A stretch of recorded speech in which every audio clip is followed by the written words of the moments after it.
menurut dokter perlu waktu sebulan untuk kembali. Itu pun kalau bisa normal.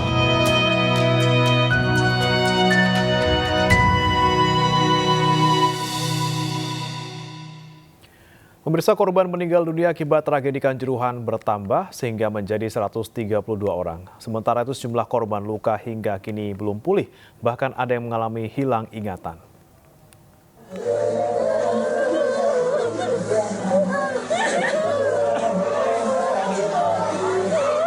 Isak tangis keluarga mengiringi pemakaman Aremanita Helen Priscilla. Korban meninggal ke-132 tragedi Kanjuruhan. Helen merupakan korban kritis dalam tragedi Kanjuruhan yang sempat menjalani perawatan intensif di RSUD Saiful Anwar, Kota Malang. Pihak rumah sakit menyatakan kondisinya terus memburuk karena gagal nafas akut dan peradangan organ dalam.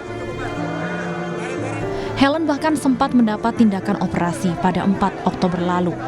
Dia paru-parunya sangat jelek sekali. Ya, karena hipoksia, gagal nafas akut, atau kalau dalam kedokteran namanya akut respiratory syndrome berat.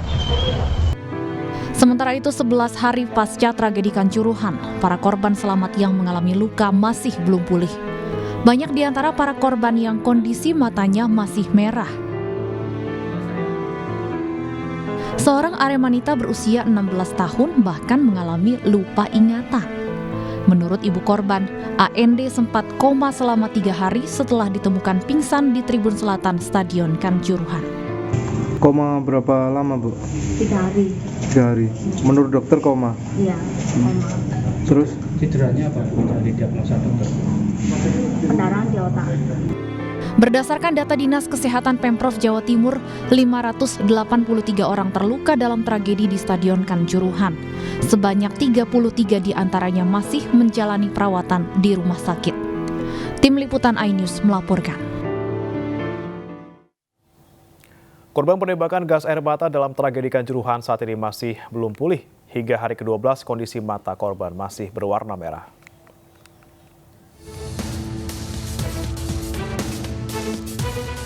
Sejumlah korban luka dalam tragedi Kanjuruhan masih belum pulih.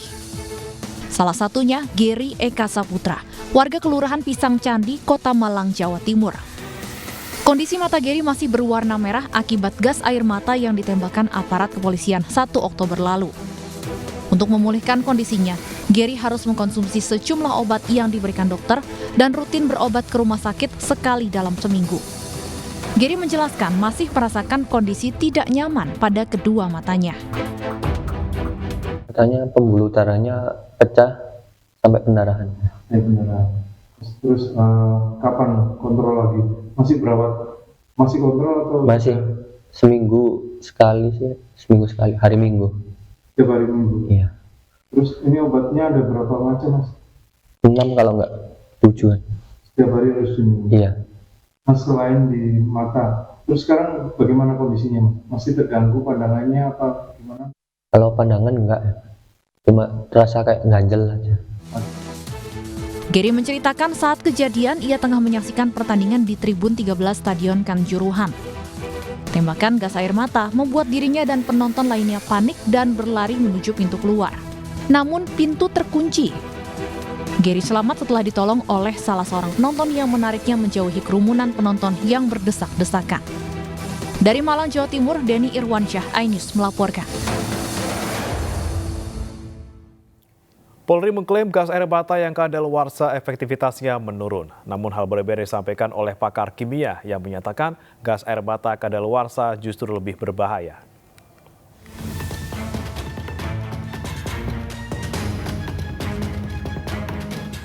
Polri mengakui adanya gas air mata kadaluarsa saat tragedi Kanjuruhan. Namun Polri mengklaim gas air mata yang kadaluarsa kemampuannya menurun dan tidak punya efek mematikan. Ya, sampai saat ini belum ada jurnal ilmiah menyebutkan bahwa ada fatalitas gas air mata yang mengakibatkan orang meninggal dunia. Ketika dia expired, justru kadar kimianya itu berkurang. Hal berbeda disampaikan oleh Kepala Departemen Kimia Institut Teknologi 10 November, Prof. Freddy Kurniawan. Menurutnya, gas air mata kadaluarsa justru berpotensi semakin berbahaya. Freddy menambahkan, paparan gas air mata dalam waktu lama dapat menimbulkan gangguan pernapasan yang bisa berakibat fatal. Efektivitas yang dimaksud itu efektivitas yang mana? Kalau efektivitas mengenai iritasi mata mungkin menurun, tetapi dia terdegradasi, mungkin berubah menjadi senyawa lain yang mungkin jauh lebih toksik daripada senyawa aslinya. Nah, kalau urusannya dengan kadaluarsa ini sama saja. Saya kira paparannya jumlahnya berapa masuk ke tubuh orang ini. Pernapasan jadi terganggu. Nah, kalau pernapasan terganggu, nah dibuktikan saja. Kalau mau kita punya gas air mata, tinggal dimasukkan ruang, kasih gas mata, mati atau enggak. Nah, itu akan terlihat. Itu mudah sekali membuktikannya sebenarnya. Penggunaan gas air mata yang sudah kadaluarsa dalam tragedi Kanjuruhan menjadi polemik. Pasalnya, Polri menggunakan anggaran ratusan miliar rupiah untuk membeli gas air mata dalam beberapa tahun terakhir. Menurut informasi di platform layanan pengadaan secara elektronik Polri, pada tahun 2022 saja anggaran Polri membeli pelontar dan amunisi gas air mata mencapai lebih dari 150 miliar rupiah.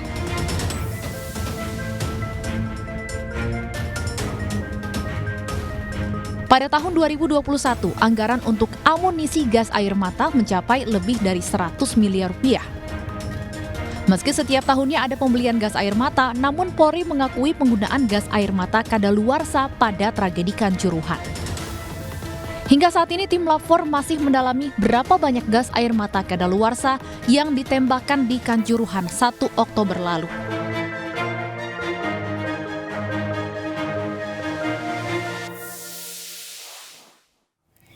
TGIPF Tragedi Kanjuruhan menggelar rapat maraton dengan sejumlah lembaga. Hasilnya akan dilaporkan kepada Presiden pada hari Jumat 14 Oktober 2022.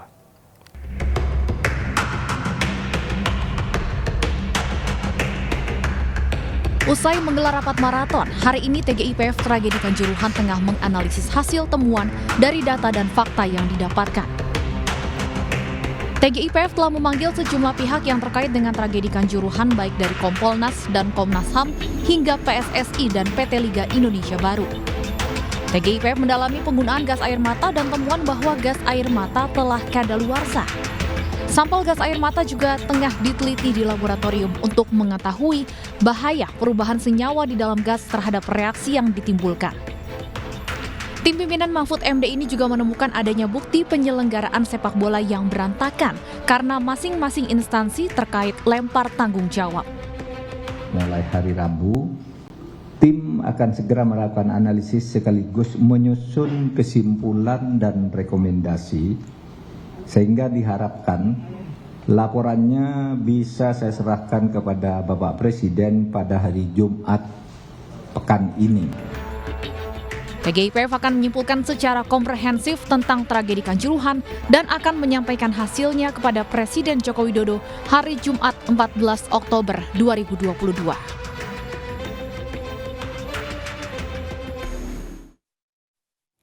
Pihak-pihak yang terlibat penyelenggaraan pertandingan saling lempar tanggung jawab setelah tragedi Kanjuruhan. Menurut Mahfud MD, ini adalah bentuk kekacauan yang membahayakan.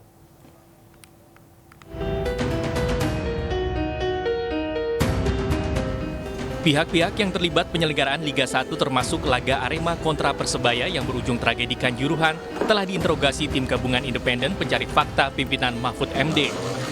Kepada TGIPF, PSSI menyatakan tidak bertanggung jawab soal keamanan penyelenggaraan pertandingan. PSSI mempunyai regulasi yang menyatakan tak bertanggung jawab jika terjadi insiden dalam laga. Polres dan Polda Jatim, ada Polres dan Polda. Ada.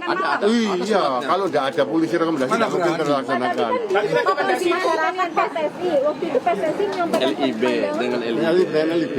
Pandangannya PSSI tetap koordinasi sehingga ditambah pengamanan dari 700-800 jadi 2.000 lebih pengamanan. Ya.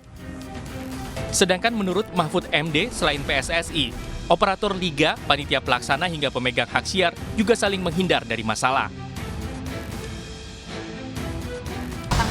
Yaitu yang kita rasakan sekarang ada saling lempar tanggung jawab. Kata PSSI bilangnya sudah ke LIB, LIB sudah ke Pansel, kemudian Pansel juga macam-macam lah, broadcast juga sama.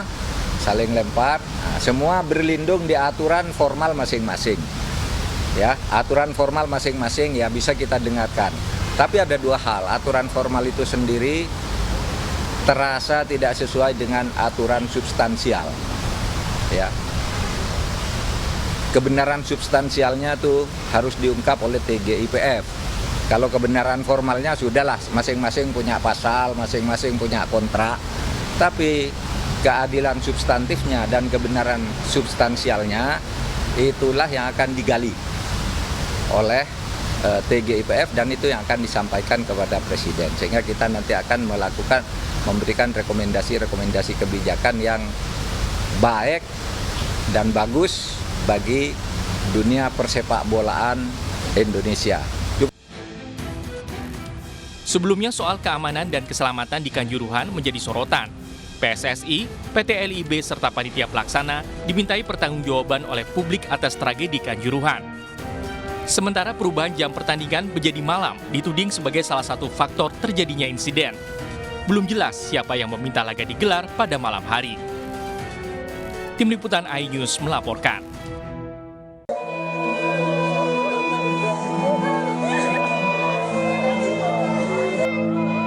Menurut dokter perlu waktu sebulan Lukman. Itu pun kalau bisa normal.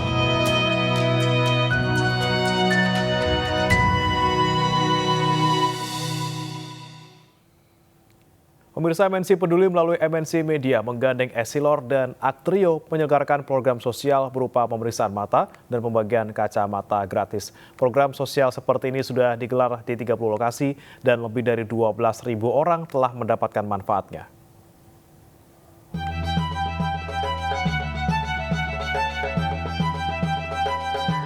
Ratusan siswa sekolah dasar dan sekolah menengah pertama dari sejumlah panti asuhan di sekitar Bantul, Yogyakarta, antusias mengikuti kegiatan pemeriksaan mata dan pembagian kacamata gratis.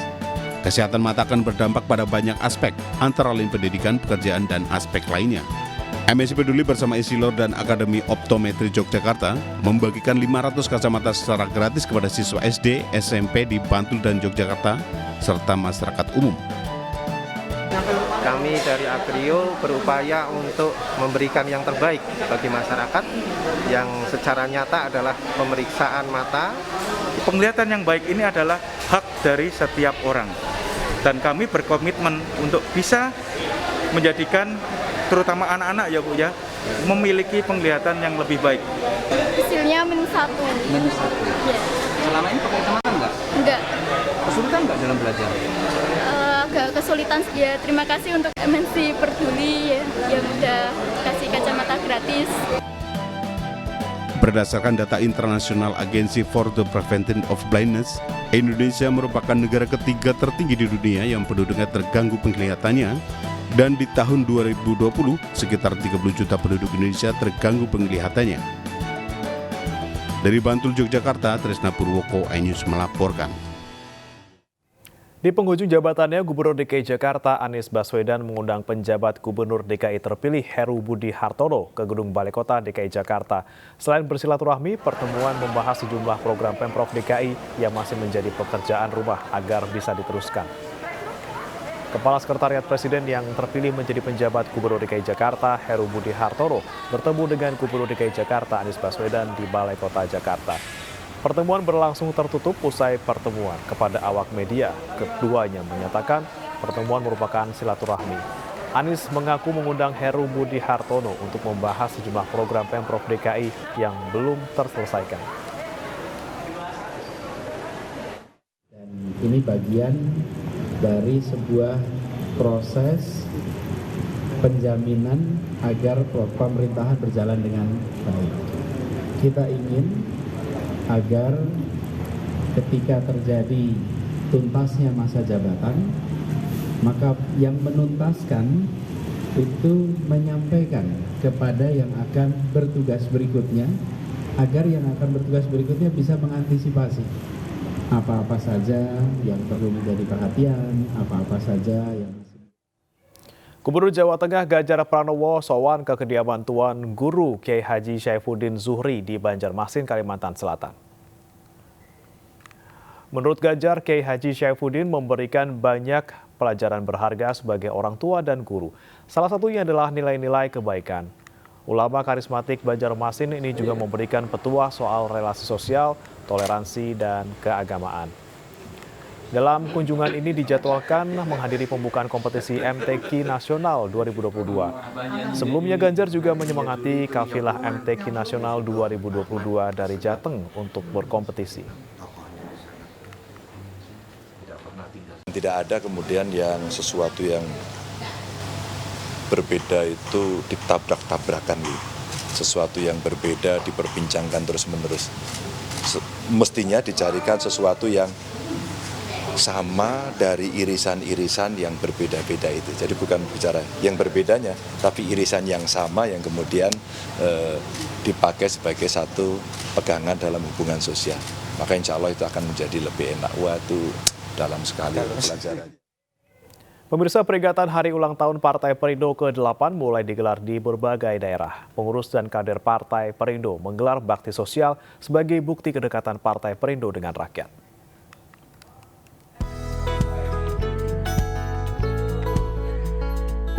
Menyantuni anak yatim piatu menjadi kegiatan utama DPW Partai Perindo dalam memperingati HUT Partai Perindo ke-8.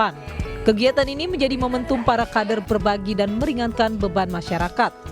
Kita harus selalu turun ke bawah dan peduli terhadap masyarakat, dan kita juga selalu memberikan yang terbaik untuk masyarakat, bagaimana untuk bisa mensejahterakan masyarakat Indonesia. Di Kota Jambi, DPD Partai Perindo memperingati HUT ke-8 dengan menggelar syukuran dan rapat konsolidasi untuk menghadapi pemilu 2024. DPD Partai Perindo Kota Jambi optimis mampu melewati tahapan verifikasi faktual dan meraih kemenangan di pemilu 2024. Kami secara terus-menerus koordinasi kepada teman-teman sekalian yang dibawa untuk selalu berbuat menunjukkan bahwa Partai Perindo itu memang berpihak kepada rakyat. Di Sumatera Utara, DPW Partai Perindo juga memperingati HUT ke-8 dengan pemotongan tumpeng dan kue ulang tahun sebagai bentuk syukur atas eksistensi Partai Perindo untuk masyarakat. Peringatan HUT ke-8 dilanjutkan dengan mengunjungi dan memberikan santunan kepada panti jompo di Medan, Sumatera Utara.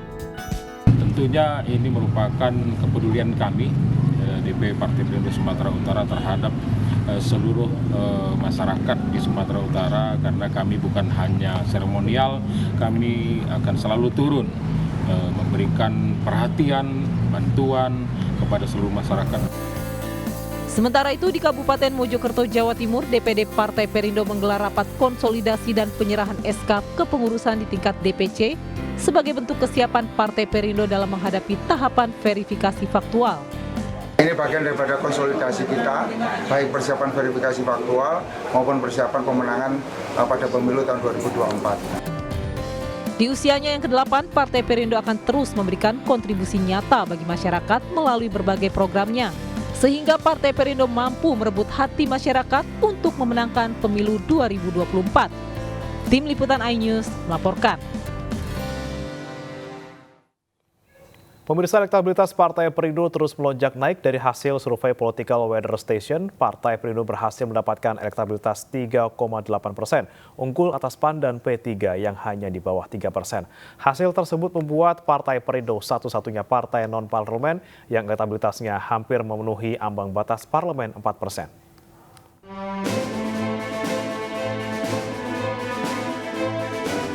Upaya dan kerja keras Partai Perindo turun ke masyarakat membuahkan hasil yang signifikan.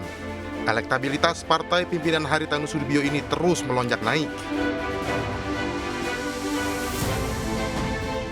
Dari hasil survei Political Weather Station, Partai Perindo berhasil mendapatkan elektabilitas 3,8%. Unggul atas partai parlemen PAN dan P3 yang hanya di bawah 3% dan bahkan hampir menyamai Partai Nasdem. Hasil tersebut membuat Partai Perindo satu-satunya partai non-parlemen yang elektabilitasnya hampir memenuhi ambang batas parlemen 4%. Partai Perindo akan terus mendekatkan diri dengan masyarakat melalui berbagai macam program pro rakyat, sehingga mampu merebut hati masyarakat untuk memenangkan pemilu 2024. Tim Liputan iNews melaporkan. Ajang pengembangan keterampilan bermain sepak bola kembali digelar dengan menghadirkan salah satu pelatih bersertifikat UEFA, Timo Senomen. Biskuat Akademi 2022 diharapkan menjadi sarana mewujudkan mimpi anak Indonesia.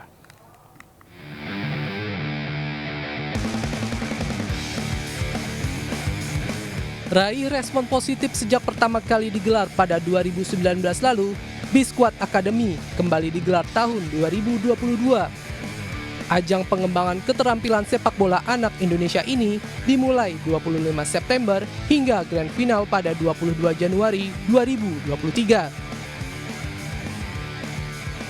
Seperti penyelenggaran pada tahun-tahun sebelumnya, Biskuat Akademi 2022 tetap berkolaborasi dengan Kemenpora dan Kemendikbudristek. Hal ini merupakan wujud totalitas Biskuat dalam memberikan dukungan terhadap calon pesepak bola papan atas Indonesia.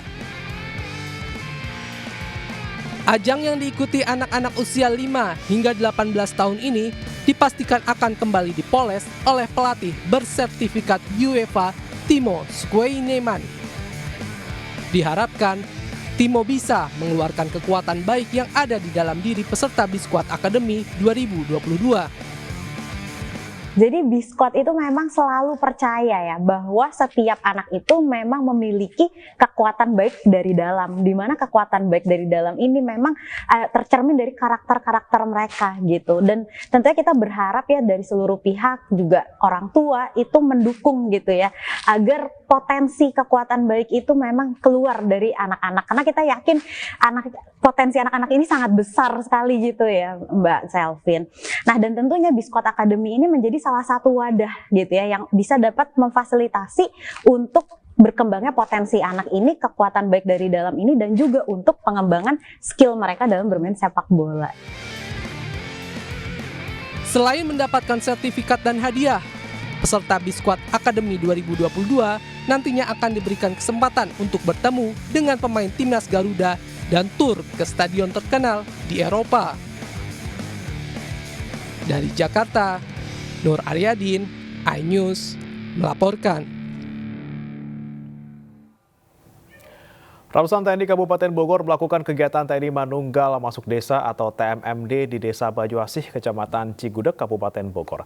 Hal ini sebagai upaya percepatan terobosan pembangunan di daerah pedesaan serta sebagai langkah peningkatan infrastruktur dan kesejahteraan masyarakat desa. Aksi ini dipimpin oleh Danrem Bogor Brigjen TNI Rudi Saladin yang mengerahkan prajuritnya untuk membangun 2 km jalan yang menjadi akses warga desa. Jalan ini diharapkan dapat meningkatkan perekonomian warga, menjadi akses percepatan kesejahteraan masyarakat di sekitar 2 kecamatan. Brigjen TNI Rudi Saladin mengatakan selain jalan, musola warga, pos kamling hingga fasilitas umum lainnya juga dibangun untuk warga desa. Ya, karena jalan ini sejak tahun 94 sudah pernah kita kerjakan dulu dan sekarang dilanjutkan kembali. Mudah-mudahan bisa menghubungkan menjadi poros yang bernilai produktif, ekonomis untuk kesejahteraan masyarakat. Ribuan warga Tolikara menggelar pesta bakar batu di lapangan Kota Karubaga, Kabupaten Tolikara. Pesta bakar batu atau disebut barapen ini dilakukan dengan memotong ratusan ekor hewan ternak untuk dikonsumsi bersama-sama di tempat acara. Acara ini juga dihadiri oleh 8 kepala suku dari 8 kabupaten di wilayah Pegunungan Papua. Pesta rakyat ini dilakukan sebagai bentuk syukur prosesi adat penobatan John Tabo yang merupakan Bupati Mamberamo Raya sebagai kepala suku besar Pegunungan Papua. Selain itu, John Tabo juga dideklarasikan sebagai calon gubernur daerah otonomi baru Provinsi Papua Pegunungan.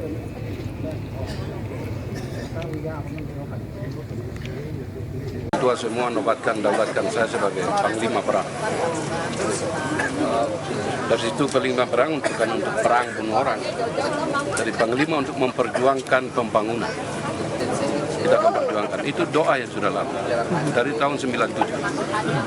Dan doa itu terjawab pada kepemimpinan Presiden Jokowi. Spanyol menggelar Hari Nasional dengan parade militer tahunan di kota Madrid. Ayus Pagi akan kembali sesaat lagi.